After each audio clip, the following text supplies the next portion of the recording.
Pernah kebayang nggak dengerin cerita sejarah tapi rasanya tuh kayak lagi nonton film thriller? Nah, hari ini kita bakal selami sebuah kisah yang luar biasa banget. Tentang mimpi misterius, misi rahasia, dan sebuah rencana jahat yang mengancam salah satu tempat paling suci di dunia. Coba deh kalian bayangin, apa sih yang bisa bikin seorang penguasa hebat yang lagi di puncak kekuasaannya rela ninggalin semua tugasnya?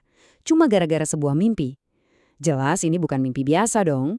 Ini adalah sebuah penglihatan yang saking kuatnya dan datang berulang-ulang sampai nggak mungkin buat diabaikan. Oke, cerita kita ini dimulai di abad ke-12. Tokoh utamanya adalah seorang pemimpin bernama Sultan Nuruddin Mahmud dari Syam. Beliau ini terkenal banget sebagai penguasa yang adil dan sangat saleh. Tapi suatu malam kedamaiannya terusik oleh sebuah mimpi yang aneh dan jujur aja cukup mengganggu. Dan ini bukan sekedar mimpi semalam loh.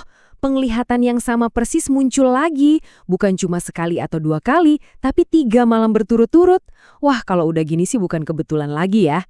Ini udah kayak sebuah pesan darurat yang bener-bener nggak bisa diabaikan. Jadi, apa sih yang beliau lihat? Dalam mimpinya itu, Sultan melihat sosok Nabi Muhammad yang menunjuk ke arah 2 orang pria berwajah asing. Nggak ada kata-kata, cuma sebuah tunjukan. Kebayangkan, bangun-bangun pasti langsung gelisah. Siapa 2 orang ini dan ancaman apa yang mereka bawa? Bagi Sultan Nuruddin, 3 mimpi yang sama persis itu udah jelas, sebuah perintah.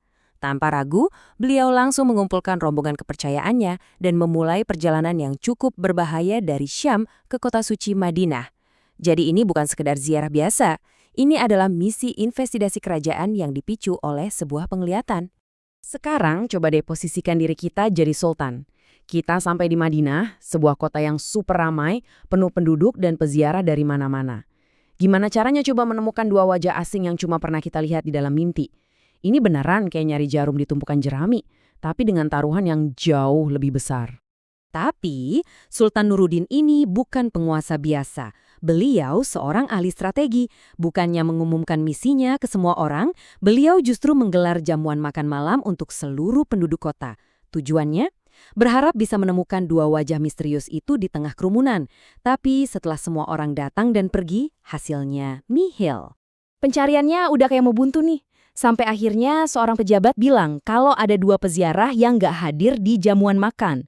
Kata orang-orang, mereka ini orang yang sangat soleh dari Afrika Utara, kerjanya ibadah terus di dekat makam Nabi dan rajin bersedekah. Pokoknya citranya sempurna banget. Tapi, di balik penampilan suci mereka, tersembunyi sebuah misi yang mengerikan. Setiap malam mereka diam-diam menggali terowongan dengan satu tujuan, mencuri jasad suci Nabi. Mendengar itu, Sultan langsung perintahkan agar kedua orang itu dibawa menghadap. Dan inilah momen kebenarannya. Begitu mereka melangkah masuk, Sultan langsung mengenali wajah mereka. Sama persis seperti di dalam mimpinya. Misi pencarian yang tadinya kelihatan mustahil itu akhirnya menemukan tujuannya. Dengan firasat yang terbukti benar, Sultan Nuruddin gak buang-buang waktu. Beliau langsung menuju rumah sewaan kedua pria itu. Lokasinya aja udah sangat mencurigakan loh. Tepat di sebelah Masjid Nabawi, deket banget sama makam suci. Di dalam rumah itu, suasananya kelihatan biasa aja. Cuma ada beberapa buku dan sebuah tikar. Nggak ada yang aneh. Tapi saat Sultan mengangkat tikar itu, beliau menemukan pintu masuk ke sebuah terowongan. Sebuah terowongan rahasia yang digali dari kamar mereka yang mengarah lurus ke satu tujuan, makam suci. Mimpi Sultan bukanlah sekedar bunga tidur. Itu adalah peringatan ilahi tentang sebuah rencana penistaan yang tak terbayangkan. Nah, dengan bukti yang udah nggak bisa disangkal lagi, seluruh rencana jahat mereka pun terbongkar. Kisah ini sekarang masuk ke babak akhirnya, penegakan keadilan dan pencegahan sebuah malapetaka besar. Para pelaku ini ditemukan sedang bersembunyi di dalam terowongan yang mereka gali sendiri. Mereka langsung ditangkap, dan setelah diinterogasi, mereka mengakui seluruh rencana mereka. Keadilan pun ditegakkan. Keduanya dieksekusi atas kejahatan keji mereka, dan rencana busuk mereka hancur berkeping-keping. Jadi, apa nih pelajaran yang bisa kita ambil dari kisah yang luar biasa ini? Apakah ini murni sebuah cerita tentang campur tangan ilahi, di mana sebuah mimpi menjadi penyelamat? Atau ini adalah bukti kewaspadaan seorang pemimpin yang percaya pada intuisinya? Mungkin, seperti banyak kisah hebat dalam sejarah, jawabannya ada di antara keduanya ya. Sebuah pengingat bahwa keyakinan dan tindakan itu harus selalu jalan bareng. Nah, kalau menurut kalian gimana?